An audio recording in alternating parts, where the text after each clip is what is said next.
স্ক্রোলিওসিস হলো মেরুদণ্ডের বক্রতার বেশ কয়েকটি কারণে সৃষ্ট নিউরোমাস্কুলার ব্যাধি। এটি সাধারণ ব্যক্তির মেরুদণ্ড কাঁধের কাছাকাছি এবং নিচের পিছনের একটি বক্র থাকে, তবে বাইরের স্ক্রোলিওসিসের ক্ষেত্রে এটি হাড়ের অবস্থান মতো দেখাবে।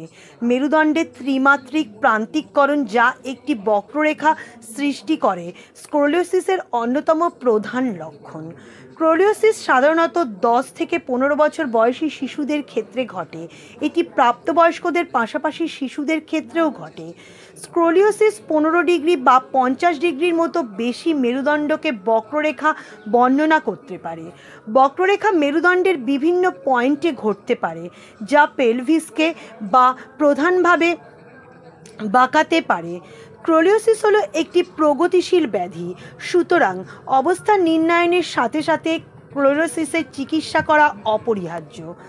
স্ক্লেরোসিস সচেতনতার মাসে স্পাইন রিসার্চ ফাউন্ডেশন ও এইচপি ঘোষ হাসপাতালের যৌথ উদ্যোগে সচেতনতার লক্ষ্যে একটি অনুষ্ঠান আয়োজিত হয় এইচপি ঘোষ হাসপাতালের সেমিনার রুমে। কত প্রকারের স্ক্রোলিওসিস, তার উপসর্গ, প্রতিকারের উপায় নিয়ে আলোচনা করেন ডাক্তার সৌম্যজিৎ বসু, ডাক্তার অমিতাভ বিশ্বাস এবং ডাক্তার Triyanjan Sarangi. Spine research foundation ইতিমধ্যে অত্যাধুনিক চিকিৎসার পদ্ধতির মাধ্যমে 30 জন রোগীকে সুস্থ করে তুলেছে। চিকিৎসকদের পাশাপাশি অনুষ্ঠানে স্ক্লেরোসিস রোগ থেকে সম্পূর্ণরূপে সুস্থ হয়ে সাধারণ জীবনে ফিরে আসার গল্প বলেন ভুক্তভোগীরা। এই রোগের ক্ষেত্রে দরকার প্রাথমিক স্তরের নির্ণয় ও তার প্রতিবিধান, চিকিৎসার খরচ আয়ত্তের মধ্যে। এবং এদের কিন্তু খুব বাচ্চা বয়সে অপারেশন করলে, খুব ছোট্ট অপারেশন, দেখলেন যে আগের বারে উপর থেকে নিচ অব্দি অপারেশন করা হলো, এটা কিন্তু খুব ছোট্ট বয়সে অপারেশন করলে খুব ছোট্ট অপারেশনের ব্যাপারটা মিটিয়ে দেওয়া সম্ভব। এটা দেখবেন অনেক সময়তেই দুটো কাঁধ আলাদা জায়গায় থাকে, কোমরের একটা দিক বেরিয়ে থাকে, একটা দিক ঢুকে থাকে ইত্যাদি। যদি সামনে থেকে দেখেন এইরকম সোজা দেখা যায়, এবং যদি সাইড থেকে দেখেন এইটা ঘাড়ের অংশটা, এটা পিঠের অংশটা, এটা কোমরের অংশটা। সুতরাং ঘাড়ের অংশটা এটা সামনের দিকে একটু বেঁকে থাকে, পিঠের অংশটা পেছনের দিকে বেঁকে থাকে এবং কোমরের অংশটা সামনের দিকে বেঁকে থাকে। এটা যদি পাশ থেকে দেখেন সিদ্ধানাকে, আর যদি সামনে থেকে দেখেন এরকম পরপর পরপর কিন্তু সোজা সিদ্ধানাটা থাকে। তো আমরা জানি যে স্কোলিওসিস মানে হচ্ছে সিদ্ধানার একটি অস্বাভাবিক বিকৃতি, অর্থাৎ স্বাভাবিক কিছু কার্ভ তো থাকে, আপনারা দেখলেন সাইড থেকে।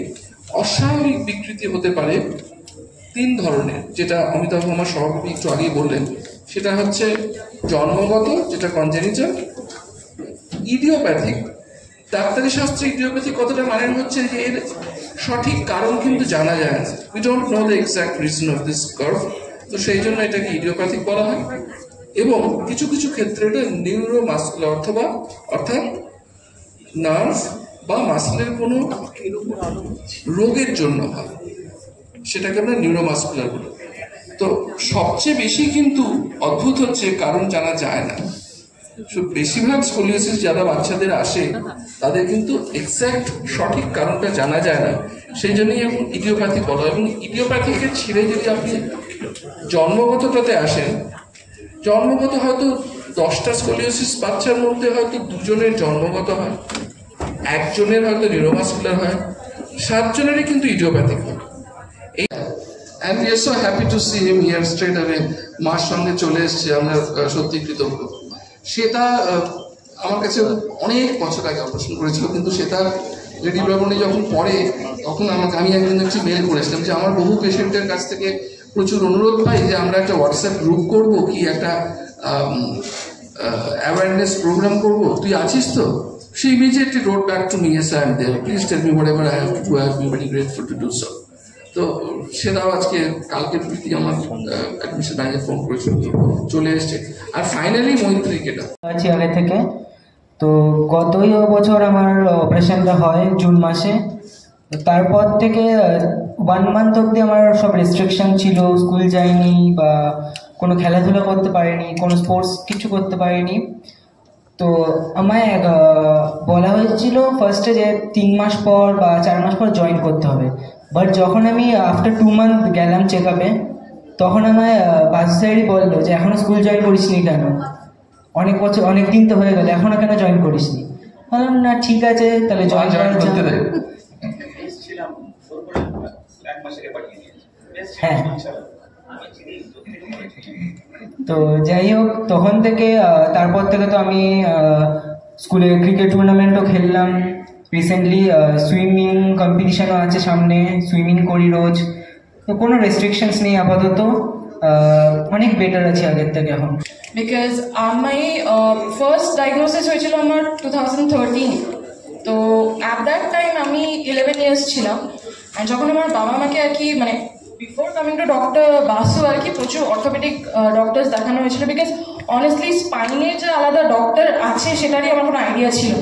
সো অবভিয়াসলি প্রায় 10, 11, 12 জন ডক্টরস দেখাবার পরে ডক্টরসরা সবাই ওনাকে রেফার করতে শুরু করেন, বললেন যে ওনার স্কোলিওসিস আছে এবং best doctor to go to would be doctor Basu.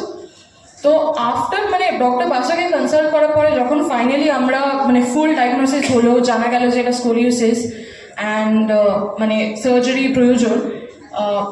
প্রথম কথা তার আগে আমি কোনোদিন স্কোলিওসিস শুনিনি। আমি 11 বছর ছিলাম, অবভিয়াসলি তখন আমি বোঝার আমার ক্ষমতাই ছিল নাকি। তো যখন আমার সার্জারি হয় for the first few months আর কি আমি অবভিয়াসলি মানে বুঝতে লাগলাম যে স্কোলিওসিসের ব্যাপারে আরও মানে এটা যে কতটা আমার লাইফকে ইম্প্যাক্ট করলো, but not necessarily in negative way. Just realise করতে শুরু করলাম যে হ্যাঁ এখন থেকে আমাকে মানে it is something I have, মানে আমাকে এটার সাথে থাকতে হবে, এটা আমি নিজেকে রেস্ট্রিক্ট করতে দেবো না। আজকে 11 বছর প্রায় হয়ে গেছে আমার সার্জারি, কিন্তু আজ অব্দি আমার মানে আমি বলবো যে আমি অনেক লাকি ছিল। আজকে অনেকের আছে যারা হয়তো অ্যাওয়ারনেসই নেই আমাদের দেশে সেরকমভাবে, যিনি একটু আগে বললেন যে বাইরের দেশে আজ স্কুল স্ক্রিনিং হয়, আমার কাজিনসরাও আছে যারা অ্যাব্রডে করে, ওরা মাচ মোর অ্যাওয়ার স্কোলিওসিসের ব্যাপারে অনেক জানে, কারণ কি ওদের স্কুলে ওই লেভেলেই শেখানো হয়, স্কুলে এসেই আর কি ওদের চেকিং হয় না। আমাদের এখানে সেরকম সুযোগ নেই। ভারী ব্যাগ নিয়ে যাচ্ছে স্কুলে, তাই জন্য পিঠে ব্যথা হচ্ছে, তাই জন্য একটু বেঁকে যাচ্ছে। তো বিভিন্ন যোগাসন সেন্টারে ভর্তি হই, তো কিছুতেই কিছু উন্নতি হয় না, অবনতি হতে থাকে, বছর ঘুরে যায়, মাস ঘুরে যায়, কিছু হয় না। তো তারপরে যখন ফাইনালি এখানে আসবার পরে এনারা বলেন যে আমারটা একটু সিরিয়াস টাইপেরই ছিল। তো এক্সাক্ট স্পেসিফিকেশন বাসু আঙ্কেল বা শানিকি আঙ্কেল বলতে পারবে। আমার যতদূর মনে আছে কিং টাইপ 4 আর T4 12-4, রাইট? তো সেটা ছিল আর 64 ডিগ্রি ছিল, সেটা যথেষ্ট বেশি। তো সেই সময় আমার বলেছিল যে অপারেশন করতে হবে। তো আমার ডাক্তার দেখানো শুরু হয় ক্লাস 8-9 থেকে। তো ফাইনালি অপারেশন করতে হবে, একজন সঠিক ডক্টর আমি পাই তখন আমি কলেজের ফার্স্ট সেম। তো অনেকটা বছর দেরি হয়ে গেছিল। তো তারপরে যাই হোক, কিন্তু ওনারা এতই সাপোর্টিং আমাকে মেন্টালি প্রিপেয়ার করার জন্য, একটা বিশাল বড় অপারেশন, আমি তো প্রিপেয়ার ছিলাম না, ওনারা আমাকে একটা সেমিস্টারও ভাববার সুযোগ দেয় যে না, যে তুমি যে অপারেশন করবে তার জন্য মেন্টালি যে প্রিপারেশনটা দরকার। তো ফাইনালি যখন অপারেশন হলো বা তার আগে যে সমস্ত, আমিও প্রচুর লোকজনের কাছ থেকে সাহায্য পেয়েছি যে যাদের আমার আগে অপারেশন হয়েছিল, আমি তাদের কাছে বিভিন্ন রকম কোশ্চেন নিয়ে যেতাম। তো হওয়ার পরেতে আমি এখন অনেকের কাছ থেকে কোশ্চেন পাই। তো মেইন যে কোশ্চেনগুলো পাই যে আমি কেমন আছি। তো 2007 মানে অলমোস্ট 17 ইয়ার্সের মধ্যে আমি অনেক কিছু করে ফেলেছি। আমি একজন সফটওয়্যার ইঞ্জিনিয়ার, তো আমাকে 8 থেকে 12 ঘন্টাও কাজ করতে হয়ে থাকে।